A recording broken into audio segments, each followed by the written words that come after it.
Buenas, ¿cómo andan? Acá el extranjero mental en un nuevo video comentando. Como verán, hoy estoy en mi escritorio, pues me compré una webcam para innovar, para actualizar. Pues como dice Darwin, el que no se adapta muere. Que en realidad el darwinismo social es una mentira. Eh, Darwin lo que postula es que en realidad el que deja descendencia es el más apto y el más hábil para sobrevivir, ¿no? Pero bueno, hoy no hablamos de Darwin ni de la selección natural. Hoy les vengo a hablar de Carl Schmitt, un pensador que hace tiempo tenía ganas de traer al canal, que por ciertos motivos no pude traerlo. Carl Schmitt es un pensador particular, es un pensador complejo, es un pensador hermético, abstracto, eh, que se ha desempeñado y ha influenciado en una infinidad de campos de estudio, ¿no? Desde la sociología, desde la filosofía política, desde el campo jurídico. La pregunta y el debate, de hecho, de Carl Schmitt sobre quién debería defender la Constitución con Karl Levenstein y con Hans Kelsen es uno de los problemas más grandes dentro del ámbito de la filosofía del derecho. Schmitt, evidentemente, es criado en un ámbito, al igual que Stroh. eh, eh, Ambos son influenciados por el realismo político, por Maquiavelo, por Hobbes. De hecho, Leo Stroh tiene subido un texto sobre los comentarios sobre Maquiavelo, sobre un texto que está ahí, que es precisamente un texto sobre los discursos de la primera década del Tito Livio, que es una serie, es un texto más bien póstumo de Maquiavelo, no es el príncipe que lo hace él con vida, siendo perseguido por los Medici, ¿no? Por Lorenzo de Medici. Bueno, como bien les comentaba, Carl Schmitt es influenciado, evidentemente, al igual que Maquiavelo, en este apartado, evidentemente por su contexto. Entre los años 20 y los años 30, o más bien entre los años 1913 y los años 30, hasta que asume evidentemente el señor de bigote, que por una cuestión de YouTube, Hitler, hasta que asume este señor, en Alemania existía algo y había algo que se llamaba la República de Weimar.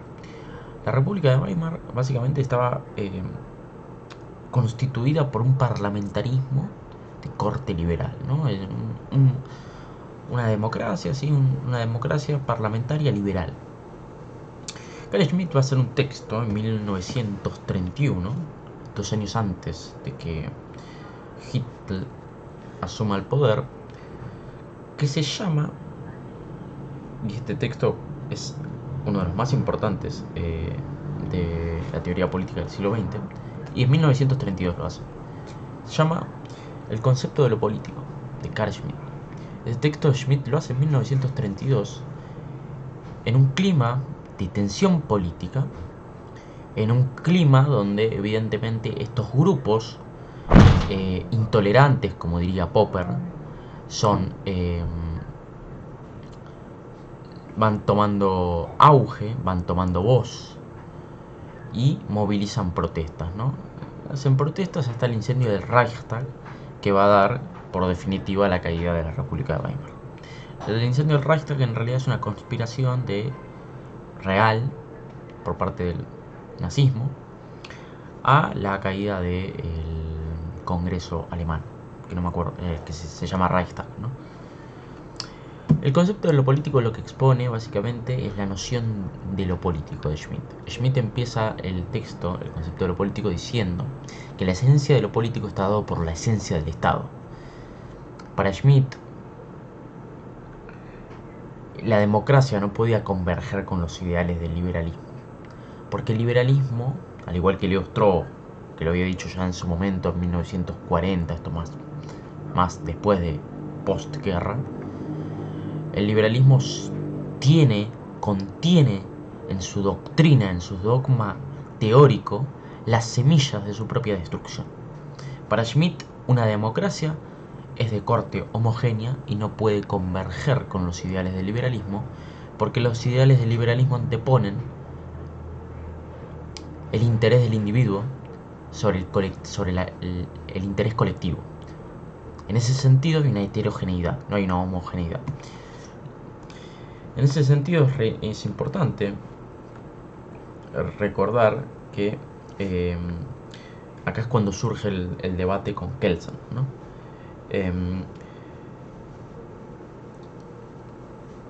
Precisamente es por esto, ¿no? El concepto de democracia tiene que ser entendido, que tiene que entenderse exclusivamente desde la idea de la igualdad. Para Schmitt, la libertad no se corresponde con la democracia. Es un principio propio de la concepción liberal burguesa que se basa en una orientación moral según las ideas humanitarias e individualistas, y que obviamente carece de fundamento democrático. La democracia, por el contrario, como bien decía, tiene contenido de la homogeneidad del pueblo, su igualdad anclada en la decisión fundamental en favor de una determinada idea directriz que vale por igual en todos. En ese sentido, esa idea que equipara la totalidad de la sociedad es importante, porque Schmitt lo que plantea en el concepto de lo político, como bien les había dicho al principio, y esto es importante recapitularlo, que la esencia de lo político está en la esencia del Estado. ¿Por qué es esto? Porque en Schmitt el Estado tiene que ser fuerte. No tiene que ser fuerte en un sentido de keynesianismo, no. Keynesianismo en esta época no existía, sí existía estado de bienestar, que no es algo propio de Keynes, ya lo había propuesto Alfred Marshall a finales del siglo XIX. Y bueno, precisamente para Schmitt tiene que haber un Estado fuerte que permita inmiscuirse en el sujeto individualista liberal hasta reducirlo al mínimo. Esto es importantísimo, porque para Schmitt precisamente el Estado, al ser fuerte, tiene que estar presente en cada estrato de la sociedad. Y al estar presente en cada estrato de la sociedad no da lugar a lo que él denominó la era de las neutralizaciones. ¿Qué son la era de las neutralizaciones? Van a preguntar ustedes ahora. Básicamente para Schmitt hay ciertos sectores de la sociedad que son neutrales, que por una cuestión cultural no están adaptados al sistema político. Y precisamente es esto lo que peca, entre otras cosas, el liberalismo. El liberalismo propone, ante todo, una crítica a la política tradicional y se autoproclama como agente externo a la política, ¿no? Esto es importante porque, obvio, hay un texto que está ahí, que es El futuro de la democracia, donde Bobbio va a decir, bueno, lo político puede ser todo, pero a la vez lo político no puede ser de todos, que son dos cosas completamente diferentes, porque uno habla de la política como actividad pública, que se inmiscuye en cada parte de la sociedad, y otro habla con respecto a la participación que tiene el hombre y el ciudadano común en la actividad pública. Va a decir Schmitt, y lo voy a leer acá, página 100 del concepto de lo político. La teoría sistemática del liberalismo se refiere casi en exclusiva a la lucha política interna contra el poder del Estado, y aporta toda una serie de métodos para inhibir y controlar ese poder al servicio de la protección de la libertad individual y de la propiedad privada. Esto, Schmitt no está diciendo nada nuevo acá, porque si uno, por ejemplo, lee a Locke plantea que en el estado de naturaleza del hombre, el hombre vive en un perfecto estado, en una perfecta condición de igualdad y de libertad. Básicamente la doctrina, obviamente, de Schmitt y de Stroh va a ir muy en contra de lo que propone Locke. No solamente porque ellos eran conservadores y veían que el liberalismo tenía las semillas de su propia destrucción, sino que son adherentes al realismo político. Y al ser adherentes al realismo político, evidentemente van a estar a favor de Hobbes, de Maquiavelo y de otros pensadores más que ahora no viene al caso recordar. Y en ese sentido, la crítica de Locke es una crítica directa al Leviatán de Hobbes. Bueno, sigo. Se trata de convertir al Estado en un compromiso y sus instituciones en válvulas. Es decir, en términos de Bobbio, lo que intenta decir Schmitt es que el liberalismo como doctrina política, económica y social lo que plantea es la intervención del Estado y en la economía y en las instituciones, no como excepción, Digo, no como regla, sino como excepción. Es decir, es algo que no debería darse.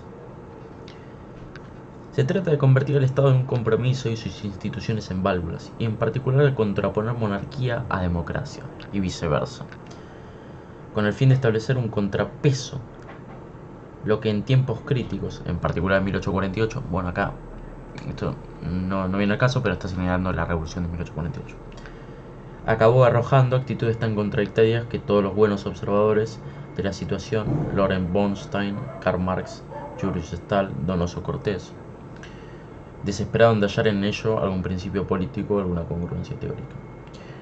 El pensamiento liberal elude o ignora al Estado y a la política de un modo genuinamente sistemático, y en su lugar se mueve en el seno de la polaridad típica y recurrente entre dos esferas heterogéneas, ¿no? Esta heterogeneidad que estaba diciendo hace un rato, la de ética y economía, espíritu y negocio, educación y propiedad.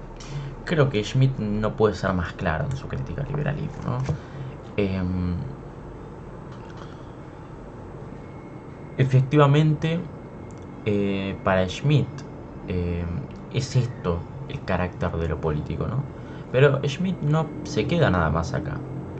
Él va a recurrir a una disyuntiva muy conocida por todos, por lo menos por los que leímos a Schmitt, polémica también porque, como decía, Schmitt es un pensador muy original que despierta y siembra temor, fanatismo, respeto, admiración, tanto por la derecha como por la izquierda, ¿no?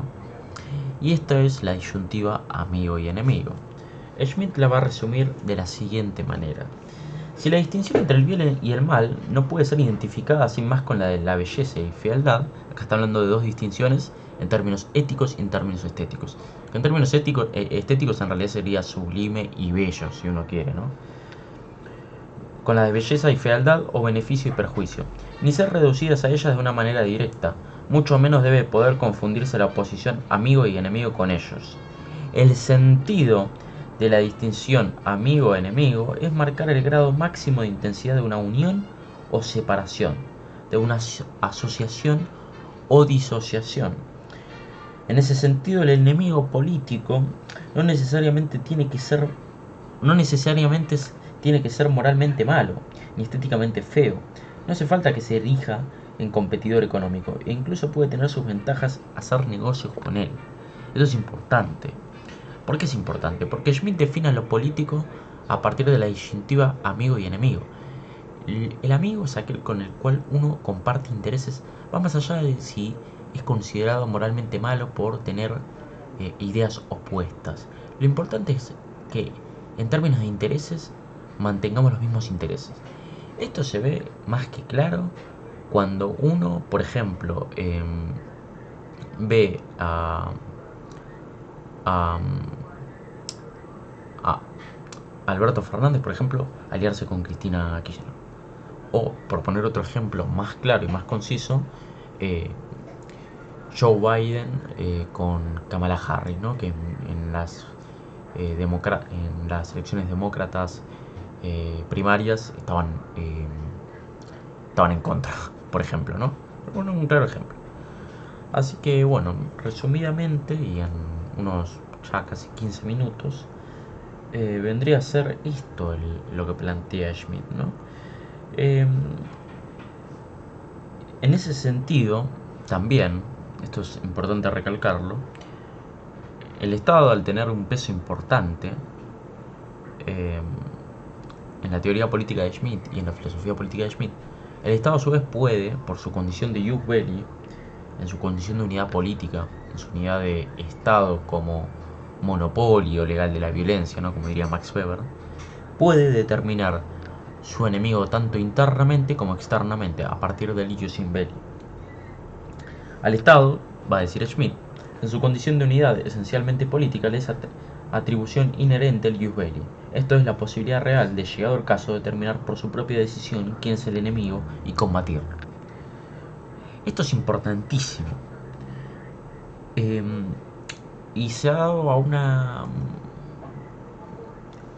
una tergiversación grande, que en realidad está bien lo que dicen muchos, Que esto que comenta Schmidt es lo que después Estados Unidos va a aplicar como plan Cóndor, y lo que después también a su vez va a aplicar con eh, el plan de seguridad nacional, ¿no? Que es básicamente, bueno, intervenir en países sudamericanos con fines de imponer una ideología dominante, ¿no? Si uno quiere hacer un análisis sistemático sobre este pensador, puede ponerlo en las antípodas del pensamiento de Gramsci, que también hablaba y hacía énfasis en el Estado y en general en la sociedad civil como cómplice de un dominio en términos culturales. Digo antípodas porque Gramsci en un principio él empezó siendo liberal de izquierda. De hecho, gran parte de los liberales de izquierda corresponden, curiosamente, a la tradición italiana. Que igual es una tradición de pensamiento que heredan de Croce, de Benedetto Croce. Pero tampoco viene al caso, es simplemente un análisis, ¿no? Lo fundamental está entender que, evidentemente, Schmitt tiene bases en Burke, en de Maistre, es un pensador completamente reaccionario, porque particularmente los conservadores siempre se opusieron al liberalismo. Hay una moda lamentablemente bastante ignorante por algunos sectores de la izquierda, no voy a decir por todos los sectores, de poner el liberalismo en la misma vara que el conservadurismo. El conservadurismo como tal es una doctrina política y de pensamiento social que más que ver al hombre como un problema, como lo plantea el progresismo, que plantea que el hombre tiene que desarrollarse a través de ciertas condiciones sociales y naturales para así evolucionar progresivamente.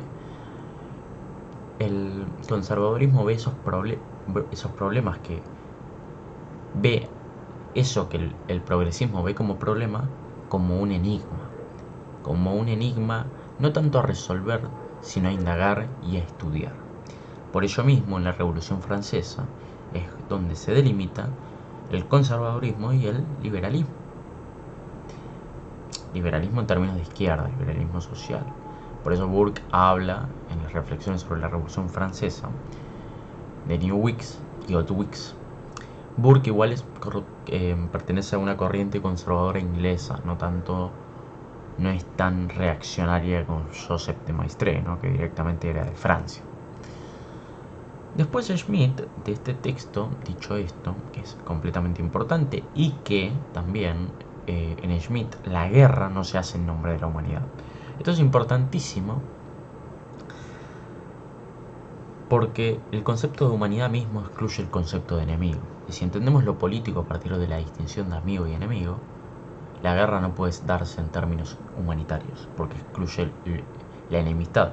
Y al excluir la enemistad no podemos hablar de una guerra, porque tampoco podemos hablar de política. Por lo tanto, es necesario que haya una guerra, no para justificar la invasión a otros países y ese justificativo lamentable, nefasto que tiene Estados Unidos desde 1898 con invadir territorios para justificar la democracia liberal de Occidente, sino más bien para imponer evidentemente un modo de dominio, un modo económico, un modo político, un modo social de dominación. Por lo tanto, para Schmitt la guerra no puede darse en términos de humanidades. Y esto es importante porque Schmitt revierte la famosa cita de Clausewitz de la guerra es la continuación de la política por otros medios, ¿no? Para Schmitt la política es la continuación de la guerra por otros medios. Esto va a quedar claro, porque si no ahora es chino básico, con el próximo texto que vamos a indagar en este video, que es la teoría del partisano. Texto corto, un texto bastante corto, pero bueno, está obviamente muy marcado. Resumidamente, para no hacer muy largo el video, lo que propone Schmitt, el punto de partida, es el problema del partisano. El partisano es un guerrillero irregular que toma partido, de ahí el concepto partisano, que toma partido a la hora de combatir en el frente patriótico y nacional a un enemigo.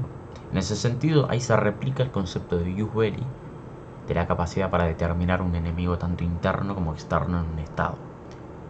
Ahora Schmitt no se queda con esto. Él da el ejemplo de las guerrillas españolas contra Napoleón y dice que ese fue el ejemplo más claro y más conciso de unos tipos que estuvieron predispuestos a dar la lucha y dejar sangre en nombre de su nación en contra de un extranjero. Por ello mismo, el partisano es el guerrero y el combatiente irregular, que no está regulado por las normas ni las leyes de la Haya, ni de las conferencias o de los tratados internacionales, ¿no? Es un guerrero ilegal. Por ello mismo es importante recalcar que en este texto Schmitt plantea precisamente al partisano como un guerrero, un guerrillero telúrico, ¿no? Telúrico. En ese sentido, el ejemplo claro del partisano es Mao, el Che Guevara para Schmitt, ¿no? Ho Chi Minh, por ejemplo, ¿no? Un combatiente que literalmente ha estado en contra de Estados Unidos, de Francia, de Japón, y ha defendido su patria en los límites de su frontera, ¿no? Schmitt va a decir, y cierro con esto, el partisano no posee derechos y privilegios del combatiente. Es un delincuente, por eso es un uniformado, no posee uniforme, va a decir Schmitt. Es un delincuente según el derecho común y está permitido neutralizarlo con castigos sumarios y medidas represivas. Esto ha sido reconocido en esencia incluso en los juicios por crímenes de guerra posteriores a la Segunda Guerra Mundial, especialmente en las sentencias contra los generales alemanes Jodl, Lev y Geist. Y se sobreentiende que todas las crueldades, medidas de terror, castigos colectivos y hasta la participación en genocidio que exceden las necesidades de la lucha contra la guerrilla siguen siendo crímenes de guerra. Así que nada, cierro hasta acá, termino con esto. Espero que les haya gustado este video, espero que les haya gustado este formato, que sea compatible, que sea más conciso y que ante todo se logre observar a mí hablando de fondo con un buen fondo y no tanto en cualquier lugar. Así que nada, espero que les haya gustado. De ser así, pueden dejar su me gusta para seguir trayendo este tipo de contenido sociológico, filosófico, teoría política, economía, curva de Laffer, si quieren, curva de Kuznets, concentración de ingresos, lo que quieran. Pero bueno, necesito su apoyo y de ser así, vamos para adelante. Un abrazo grande, hasta la próxima.